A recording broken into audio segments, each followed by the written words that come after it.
Welcome to the second lesson of the program Free Enterprise Now. The focus of Lesson 2 is the entrepreneur and how individuals are the drivers of innovation and change in a market economy.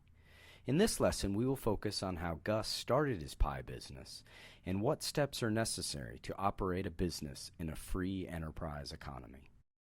After completing this lesson, students will first understand what is entrepreneurship and what are the roles of entrepreneurs in society. Second, they'll understand the stages of business development, from innovation to creation to marketing and selling a product. And finally, students will understand the nature of risk and how the market process uses entrepreneurs to allocate resources given the relative value of these resources.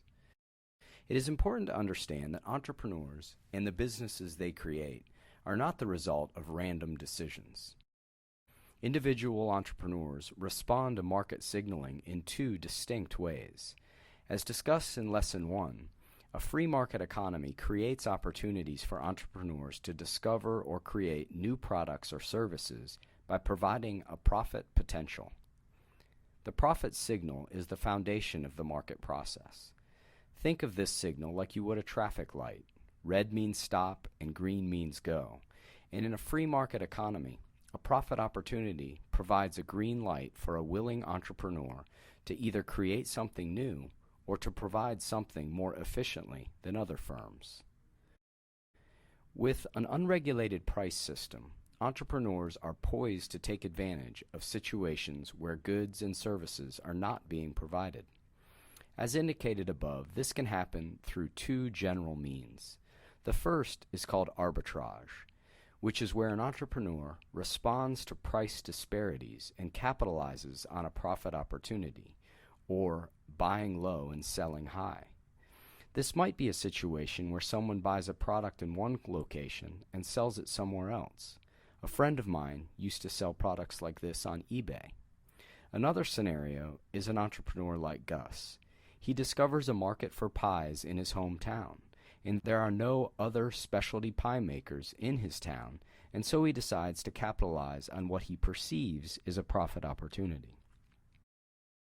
Consequently, those in the market to buy a pie no longer have to travel to the next town or purchase a pie online. They can simply go to Gus's pie shop. The second way entrepreneurs take advantage of profit opportunities signaled in a market is through creation and innovation. This typically happens by creating a new product or service or improving the process of production on an existing product or service. Through these two forms of entrepreneurship, an essential role in the market process occurs. Without these entrepreneurs bringing the market toward what economists call equilibrium, there is no way to properly decide what resources should go to the thousands upon thousands of different uses. But the entrepreneur acts as an equilibrator in the market. Markets are dynamic by nature, and there are constant changes and signals communicated by the price system.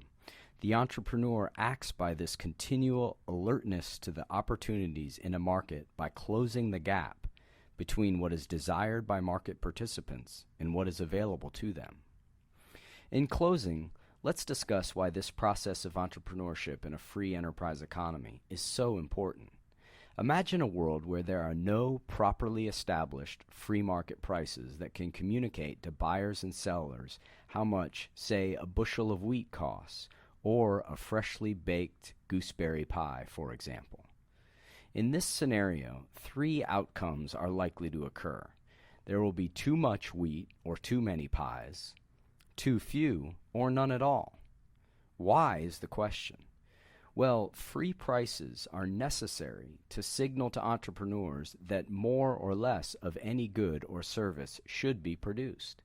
The only way to have an accurate signal is to operate under the free enterprise system. We can look no further than the former Soviet Union or North Korea today in order to see a world where this scenario is not just imagined.